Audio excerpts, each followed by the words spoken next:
Could this Reaver player card right here be Omen when he was a human before the disaster happened that turns him into the being he is today? Well, in today's video, I answered this question sent in by you guys and more. Welcome to Jeppy Mailbox. This is a series where I answer your questions and theories with everything Valorant. If you'd like to send in your own question or theory, you can do so by leaving a comment down below or by tagging me in a Twitter post or in the Valorant Theories channel in my Discord. So this idea actually came from Scaff, a member in the Discord, and asked, y'all ever thought that this could be Omen before he died? I mean, he has the hood and everything. And to be fair, guys, I've never even really thought about this before. I mean, damn, he's kind of right. Like, it sure does look like Omen's hood and cape, at least to a degree, right? Wouldn't you guys agree? Also, I do want to point out that we currently don't even know if Omen was human before he died. He very well could have been a Radiant just as much as a human. Even Fade has no idea what Omen is and has a asterisk beside the Radiant classification when she was leaking out all the agent dossiers back when, you know, Fade was the blackmailer, of course. But if you want to feed even more into this theory that this Reaver 2.0 player card is a tease of what Omen looked like before he died, possibly, well, he looks like a Radiant to me, right? It looks like he's rocking the Reaver 2.0 Karambit. It's just so strange how this person seen here on the Reaver player card shares just so many similarities with Omen.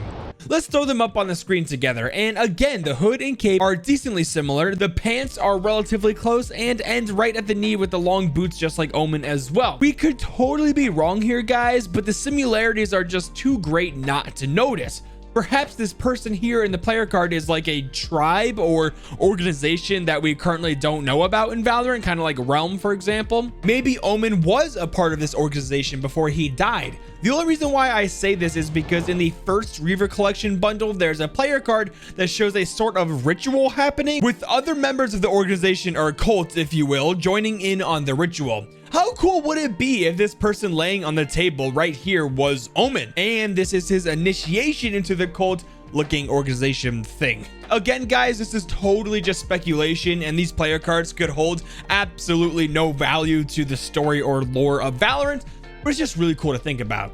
I have learned more about myself from Valorant Tracker than I ever did with a therapist. Valorant Tracker has taught me ways to be a better person, like to make sure I always insta-lock Chamber over Astra because my KD and win rate with Chamber is far above every other agent for me. Valorant Tracker has also taught me that it's okay to play Fracture because that's my highest win percentage for any map. Valorant Tracker has also taught me that it doesn't matter if I choose the Vandal or a Phantom because I'm going to suck either way. My therapist is Valorant Tracker because it'll tell me why the enemy Reyna is absolutely dominating the lobby. Duh, it's a Smurf, of course. Thank you, Valorant Tracker, for your in-match tool that lists all the players' ranks, KD, and win rates in the lobby. But there's just one more thing. Valorant Tracker's guide section teaches me if I want to learn all the Fade lineups and be like the pros on how to use those lineups in a video form. So if you want to have the best gaming therapist out there, use my link in the description or the pinned comment to make Valorant a more enjoyable game to play. And thank you, Valorant Tracker, for being my therapist. Oh, and my sponsor. Our next theory comes from Faithful Starlock, and they say, I have a theory for Agent 8. What if he or she was a Radiant that can make people forget, like brainwashing? That's why All About Him or Her wasn't there, but the locker for that agent. He might be scared of Cypher because he might track him or her down, so he or she made Cypher forget all the things, info, even his or her existence.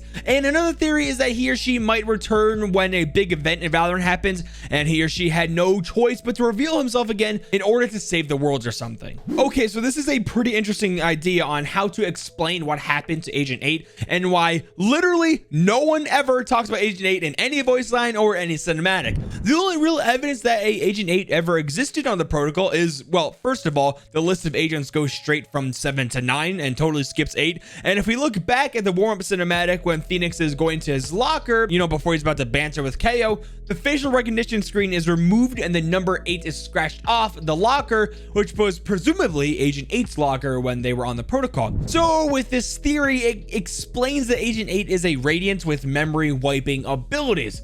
Could be a very interesting idea, to be honest. It could help with the weird scenario that no one ever mentions Agent 8's existence at all on the Valorant protocol.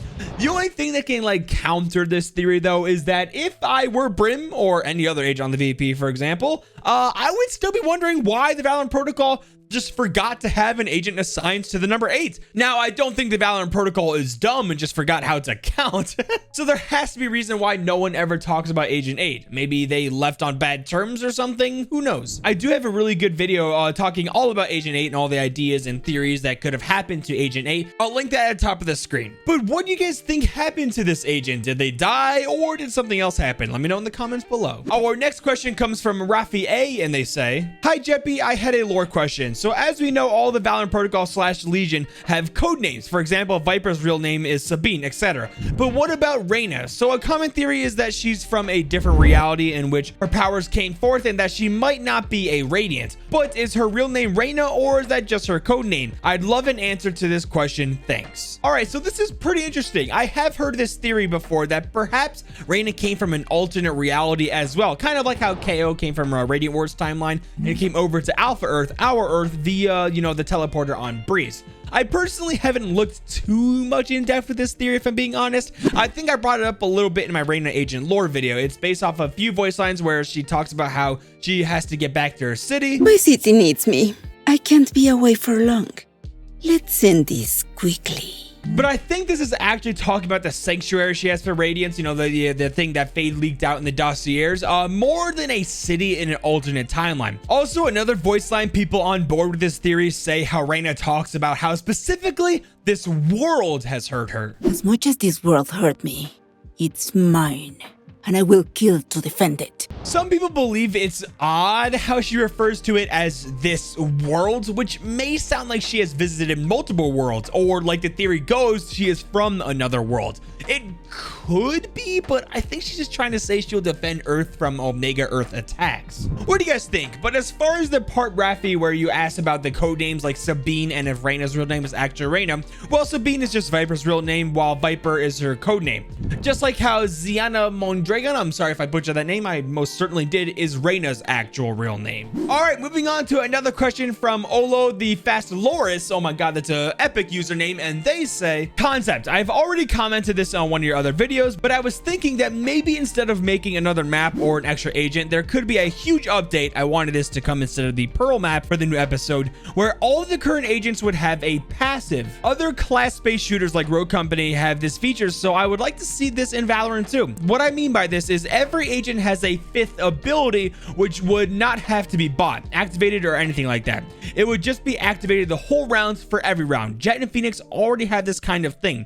Jet can float and Phoenix heals from his own abilities, but I want every agent to have this. For example, Skye can sense enemies with her life force abilities if they are within 10 meters of her, even if they are not making any noise or are invisible. Because this would be a little unbalanced, when she senses them, a yellow indicator would show up. It would not reveal their exact location. Maybe Sova's would be he uses his eyesight and archery skills, and whenever he ADSs with normal weapons, it zooms in a little further and reduces recoil a bit more as well. I don't know how Riot would implement this and how it would work out amongst players, but I mean, it's just a concept. All right, so I might make an entire video talking about this in the near future, going over ideas for passive abilities on every agent and what it would look like. I think it would be really fun to come up with those for all the agents. If anyone has any ideas for cool or fun passives for any agent, put your ideas in the comments below, and when I make this video, I might go back to this one and credit you if your idea is super interesting. But as for your question, I think this would be a really cool update Riot can add. Of course, I'm already a big fan of passive abilities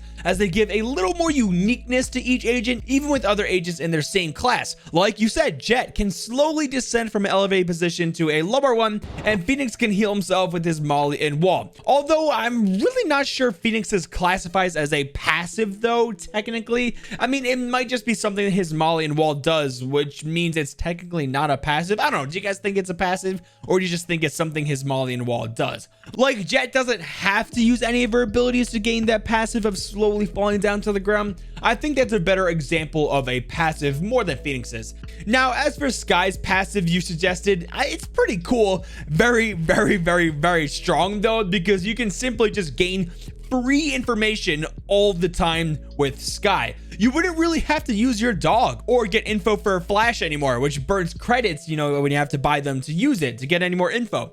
If the enemy team just cut noise and you're wondering, you know, where they're going, you're not so sure, simply hug a wall at a doorway or something and wait for the indicator to pop up. And that would basically just let you know that at least one person is nearby, which could indicate a push or a lurk over there. Sovas is a really interesting passive you brought up though, and will definitely help him out with being picked over Fade right now because Fade is like ridiculously strong. Being able to bring ADSing more into the meta definitely isn't a bad thing at all in my opinion, as long as it doesn't make the gun significantly better where you can just, you know, laser people from a long range. I think this is really cool, and it would be a really cool and interesting way on maybe bringing weaker agents and more into the meta if they had great passive abilities. Well, seriously, thank you all so much to everyone who submitted a question or theory. I'm sorry I can't get to everyone. Remember, if you want your submission to possibly make it in a video, leave it in the comments, tag me on Twitter, or just drop it in the Discord. If you enjoyed the video, make sure to leave a like and subscribe notifications if you're new. Now with all that being said, Jeppy out.